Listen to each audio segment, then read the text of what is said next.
Welcome back, dear viewers, and you're still watching The Breakfast Show, and in this segment of our program we will talk about the South Sudanese visit to Egypt yesterday and his talks with President Abdel Fattah el-Sisi, and the two leaders tackled the repercussions of the Sudanese crisis on the region.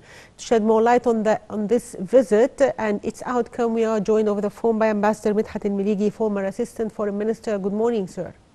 Good morning to you. Good morning. So, sir, let's start with the significance of the visit by the South Sudanese Salva Kiir to Egypt yesterday and his talks with the President Fattah el-Sisi. Well, first of all, I think it's multiple messages given to the region. Of course, the visit comes in a time of turmoil in the whole region. Yes. We've all seen the escalation in Gaza Strip. And I think that the South Sudanese government and officials want to know how implicated is still Egypt with their crisis, whether we are talking about the cooperation with South Sudan or the efforts of Egypt to reconcile the situation in Sudan. This gives a message to all parties concerned that Egypt doesn't forget, in the midst of all that, doesn't forget its obligation towards its brothers, especially that South Sudan and Sudan are a very strategic, or a very strategic importance to Egypt.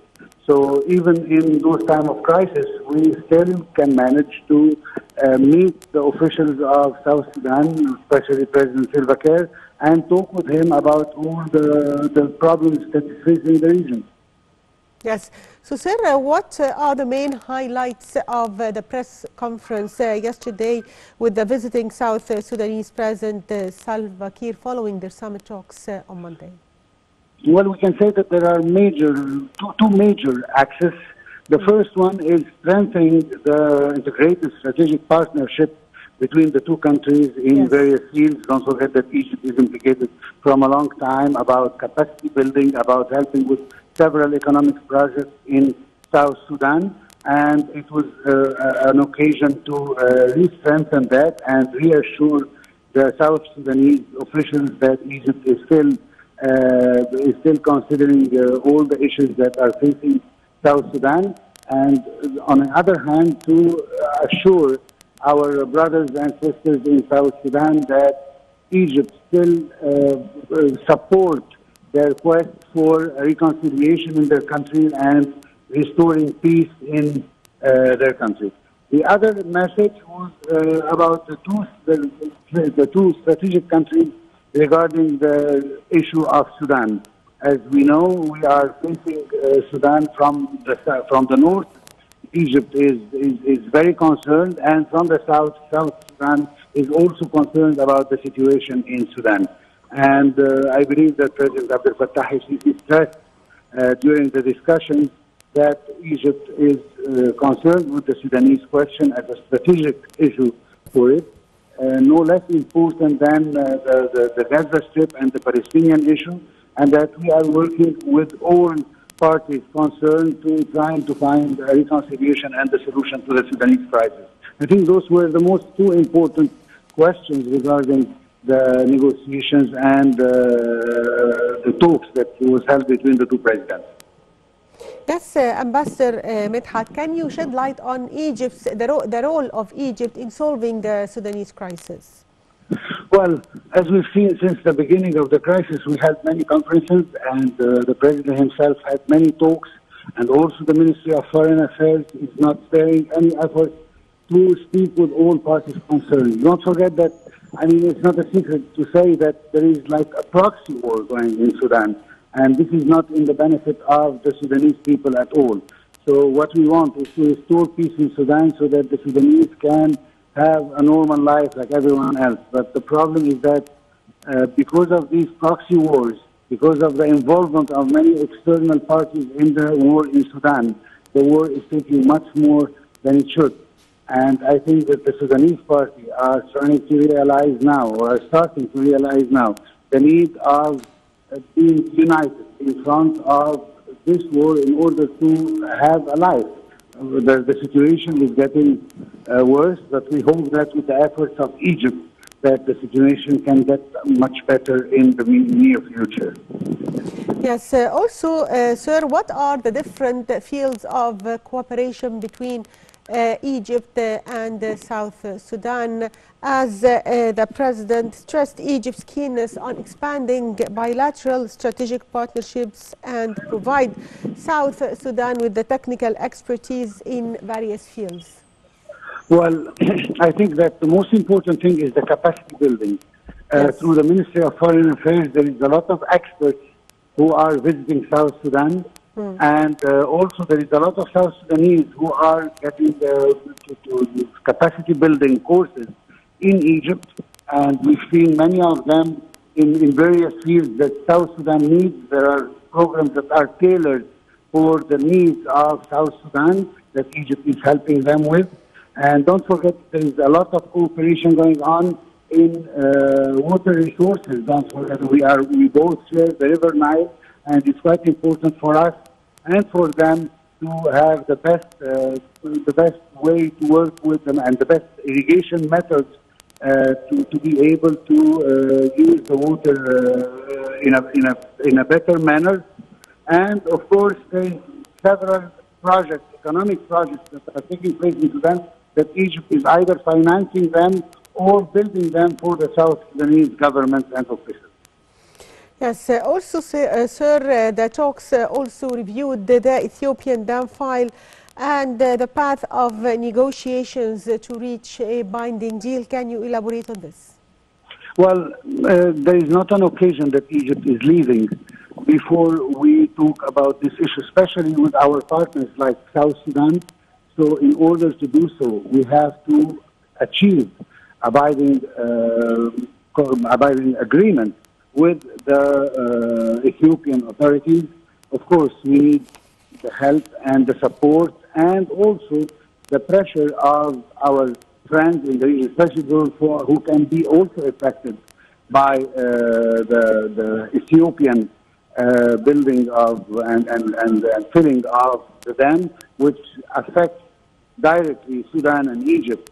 And in this domain, I mean, Egypt, there no effort until it reached even the Security Council of the United Nations in order to reach a binding agreement.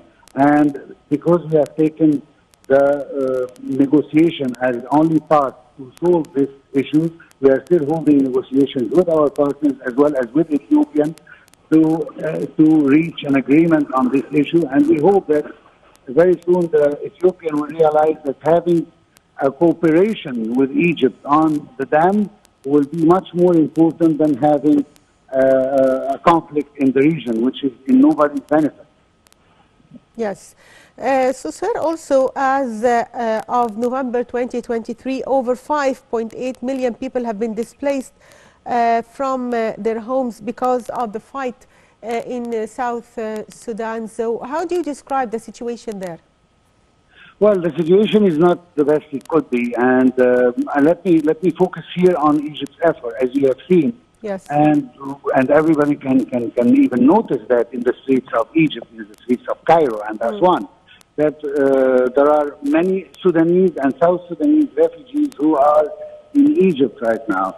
They are all being treated well. We don't put anybody in camps or in tents. They are trying to have a living. We know that this is temporary until the situation gets resolved, and Egyptians are receiving them with warmth and everything. And that's why this is one of the reasons why we are helping, because we need to restore life for these people who had to flee their homes and their cities and their villages in order to find a more secure place, and they couldn't find this except in Egypt. So we welcome them until the situation is solved and they can go back to their homes. And I think this is one of the most important things. Egypt is holding and receiving millions of refugees from all over the region, whether we are talking the Middle East or we are talking about the African continent, and is sparing no effort in order to make them feel as comfortable as we can due to the situation and the economic crisis that everybody knows. But still, Egypt cannot forget its pivotal role in the region, and especially in the Sudanese crisis.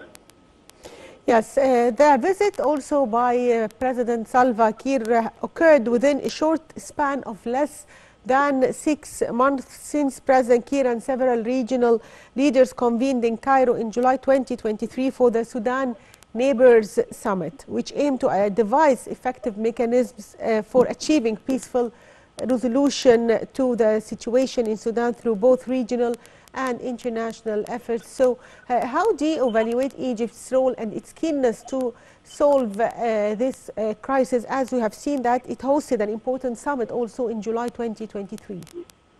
Well, I mean, the visit of Salva Kiir once again reaffirmed Egypt's position that I started with my intervention now by saying that Egypt is not forgetting its role in the necessity of a resolution to the Sudanese crisis and to the reconciliation in South Sudan.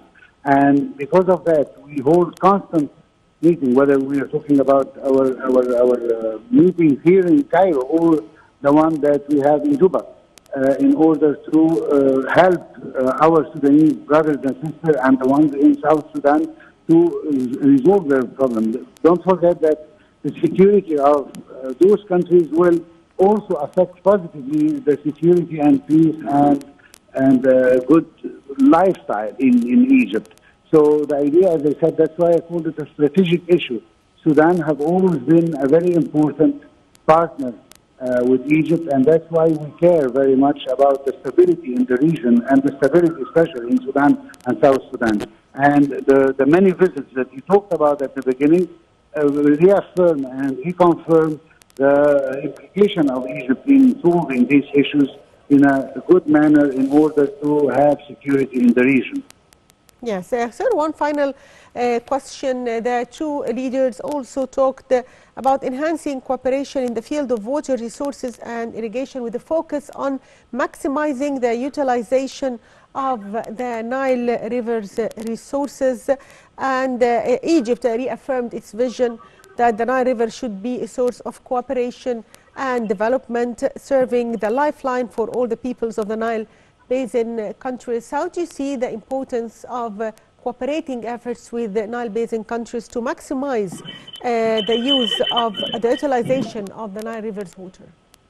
Well, first of all, we have to understand that Egypt is a pioneer country when it comes to the best utilization of water, especially after the shortage of water resources in Egypt, especially with the building of the Renaissance Dam.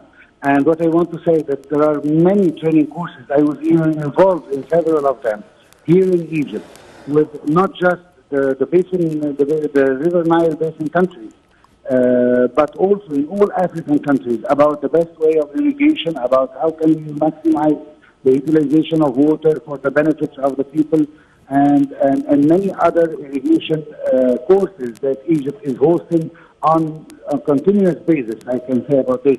Not just that, Egypt is sparing no effort in sending its experts in this issue to the countries that are asking for their help in order to learn more and to give training courses to the personnel in the framework of the capacity building that Egypt, especially the Ministry of Foreign Affairs, is offering to our brothers and sisters in Sudan and in the rest of the African countries.